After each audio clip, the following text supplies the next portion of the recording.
पाकिस्तान तहरीक इंसाफ आज फैसलाबाद के इकबाल स्टेडियम में सियासी पावर शो करने जा रही है। जलसा गाह में होने वाली तैयारियों के हवाले से तफसीलात बताएंगे फैसलाबाद से अब्दुल बासित।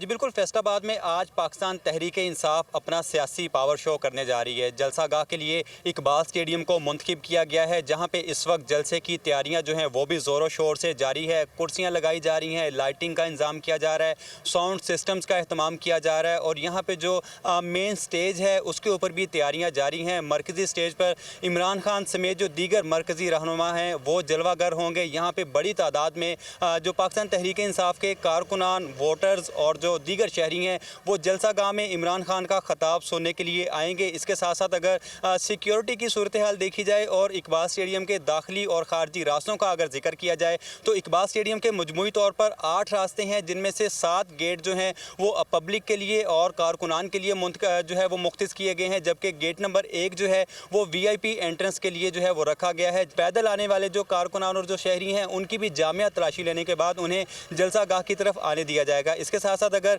यहाँ पे कारकुनान के जोशो जज्बे की बात की जाए, उनका ये कहना है कि आज का जो जलसा है ये तारीख रकम करेगा और पूरे जो पाकिस्तान में जितने भी जलसे हुए हैं उनका रिकॉर्ड आज का ये जलसा तोड़ेगा।